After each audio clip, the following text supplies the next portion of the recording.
Before this news broke tonight, President Obama attempted to hit the reset button on his health care law. We just played you a sample of it there. The law works. Really? How does it work exactly if there's no mechanism for payment for coverage? You heard him go out there today and defend the law in familiar ways, but he did it at a time when his approval rating has hit a record low, according to the RealClearPolitics.com average of all polls. Look at that. He's in the 30s now. He's in the 30s now. Still, the president sounded defiant today. My main message today is we're not going back. You got good ideas? Bring them to me. Let's go.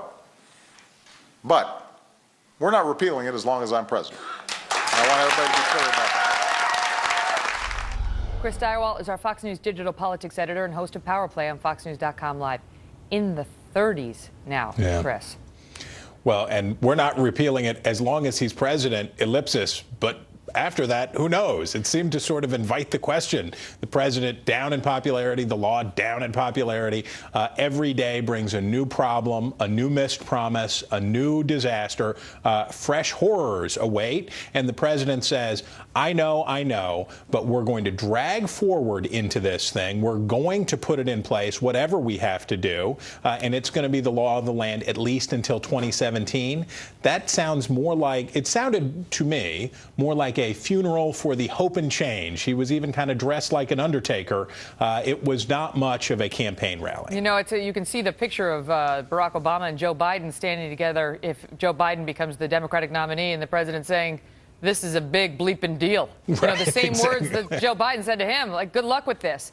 But good luck with this. So the president today launched a reset. He tried to hit the reset button on his failed rollout of Obamacare.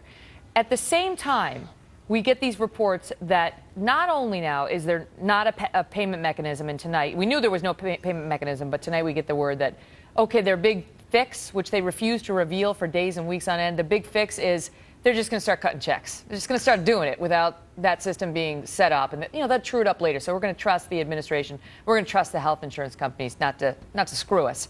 And seriously, I mean, it's 9/10, I can say that. So secondly, we find out that up to 30%, according to news reports today, up to 30% of the people who did go through healthcare.gov, who sat on that website, Chris, for days in some cases, who made it through and signed up, will find out in January when they go to have their operation that they have no health insurance. How is some reset button going to solve that problem?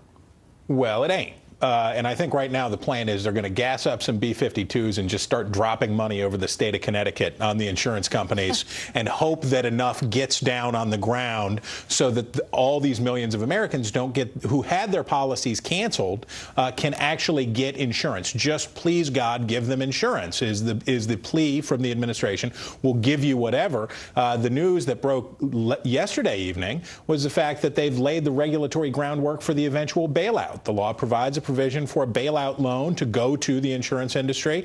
New York Times slipped into the entered into the Federal Register there that said this is how we're going to provide the future bailout to the insurance companies that we have regulated to the brink of oblivion. Because wait, let's just go through how that happened.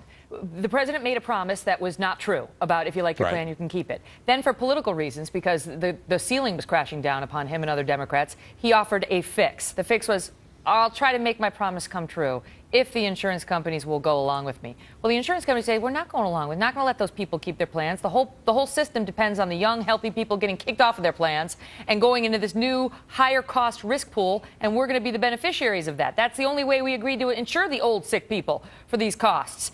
And now that the healthcare.gov website doesn't work and the president is saying you can stay on your old plan, you don't have to go pay the new money with it, it's starting to implode. And the solution is, let's just give them more taxpayer money. We'll bail out the insurance companies, or however you want to phrase it. We're going to give them money to make this worth their while. And it turns out that, too, was baked into the law, which we had to pass before we knew it was in it. You know it's right. And the carpet bombing Connecticut with sacks of cash is just the beginning, because as Avik said before, the reality of this is with all of these navigators who are incented to get as many people signed up for the law and as much subsidy as possible, can you imagine on the other side of this how much this is all going to cost? The numbers become rather staggering. Chris, good to see you. You too. Well, wait until you see what Brit Hume has to say about all of this. He joins us just ahead on the breaking news he's been watching, so we'll talk to him about it. Plus, a new worry for the very people who put their lives on the line to defend our freedom. The Pentagon's plans for our military families. Next. And explosive new testimony on Capitol Hill on whether the president is violating the Constitution. And one man's suggestion we could be paving the road to revolution. Wow.